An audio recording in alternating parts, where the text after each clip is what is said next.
It's 4 consecutive life terms for Bryan Kohberger, who killed the 4 University of Idaho students. Center stage at today's sentencing was the pain of losing 4 innocent lives and the disgust for Kohberger. What happened that night changed everything. The day of reckoning for killer Bryan Kohberger started with emotional testimony from the roommates who survived the horrific night when their friends Madison Mogen, Kaylee Gonzalez, Ethan Chapin, and Xana Kernodle were butchered to death in their off-campus Boise home. Dylan Mortensen describing the panic attacks she now lives with.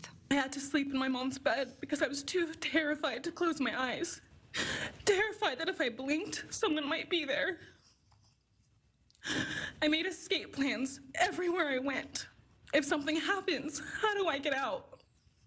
What can I use to defend myself? Who can help?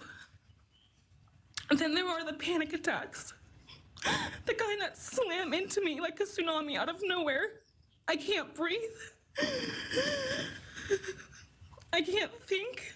Kohberger sat stone-faced through it all as family members had their turn with the killer who stole their kids from them. Xana Kernodle's mom telling Kohberger she forgives him, but there is still hell to pay. I do not fear you or even let you rent space in my head anymore. This forgiveness has released me from any and all evil you have inflicted on me and my family. You have accepted a deal that will prevent you from receiving the death penalty. Nothing man can do to you can ever compare to the wrath of God. Madison Mogen's dad inside the courtroom in tears. Her grandmother talked about the unbearable pain. No one should live through the violent murder of one's child. Some days it's beyond me how the parents of these kids are still upright. The world watched as Kohberger declined to speak. Judge Hippler saying seeking a motive gives Kohberger too much power. But many still want to know why, including the Gonzalez family who had words of vengeance. You will be forgotten, discarded, used, and erased. You will always be remembered as a loser, an absolute failure. And when those prison doors slam shut behind you, I hope that sound echoes in your heart for the rest of your meaningless days. I see through you. You want the truth? Here's the one you'll hate the most. If you hadn't attacked them in their sleep, in the middle of the night, like a pedophile, Kaylee would have kicked your. Today we are here to prove to the world that you picked the wrong families, the wrong state, the wrong police officers, the wrong community. You tried to break our community apart. You tried to plant fear. You tried to divide us. You failed. Instead, your actions have united everyone in their disgust for you. You may already know that Ethan Chapin's family has ties to Washington State, so he grew up in Skagit County, and Chapin's family choosing not to attend the sentencing today. And for some families, the other families, they do always want to be able to face the suspect or the killer and to express it, and that you could see that in just the strong emotion that came out in court today. Yeah, they all kind of struggling with it in different ways, but this is certainly one of those cases that stopped people in their tracks today. Millions watching the sentencing as it happened live. Even White House Press Secretary Caroline Leavitt sending a message to the families of the slain Idaho students. We are so sorry for the grief and the pain you have experienced at the hands of such a vicious and evil killer. Our nation grieves with you, and we will never forget the precious souls who were lost in this horrific act of evil. If it were up to the president, he would have forced this monster to publicly explain why he chose to steal these innocent souls. May God bless and watch over everyone affected by this unimaginable tragedy, especially the parents who lost their children. Joining us now is noted attorney Ann Bremner, and Ann, of course, has been part of our documentary series on the Kohberger murders for the last 6 months. So, Ann, we finally came to today. What stood out to you about the sentencing?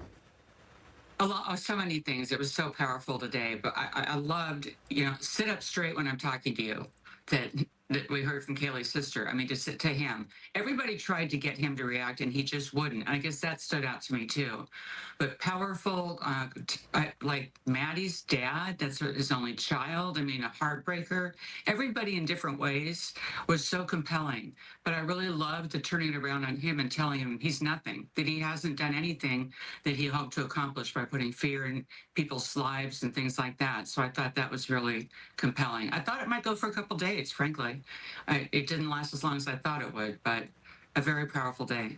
Those family members definitely took their power back for sure. And Judge Hippler today gave Kohberger 40 days, though, Ann, to appeal. But I thought by agreeing to the deal in the first place and pleading guilty, he also waived his right to ever appeal this case. Can you explain what that was about? I think it was just a formality because he's pled guilty. And I've always said there's three things that are certain in life: death, taxes, and you can't withdraw a guilty plea. He pled guilty. It's over. There's no appeal from that. If the judge had some sentence that was exceptional beyond which would be allowed, that could be appealable. But he gave the maximum. There was nothing else to do in excess of that maximum. Kohberger just looked sunken in on himself, almost like a skeleton sitting there. I mean, it was notable how much weight he's lost.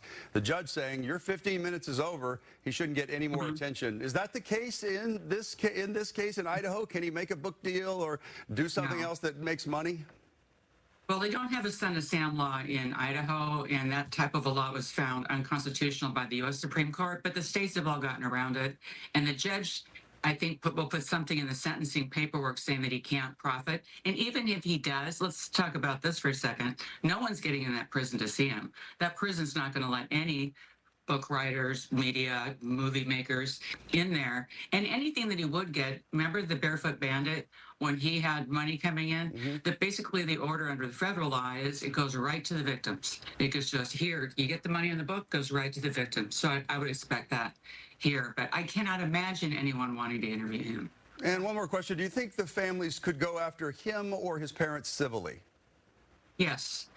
But, you know, do they want to, David? I mean, he doesn't have anything here. I guess they get a judgment to make sure he never does have anything. But I think, you know, when a parent loses a child, it's the worst thing they can ever go through. And that's what we just saw today. And I hate the word closure.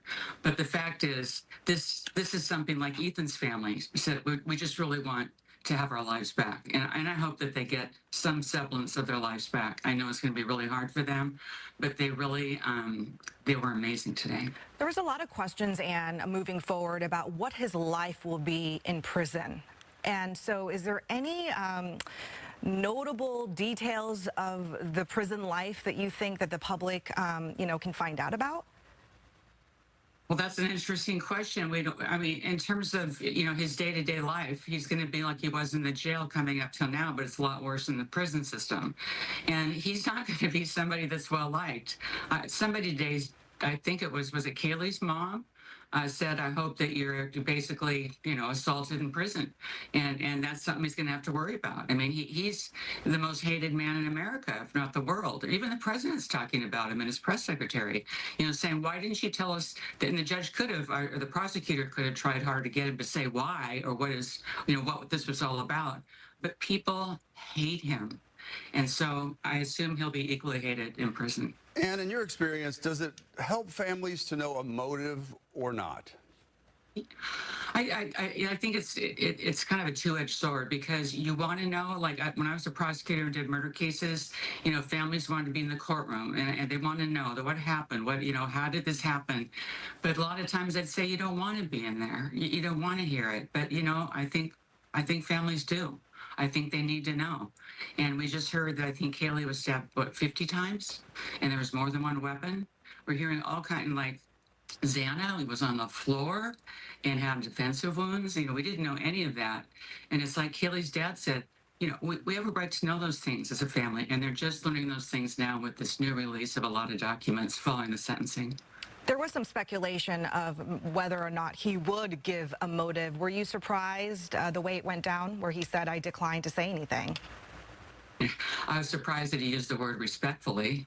Yeah. He said, I respectfully decline, you know, at this time.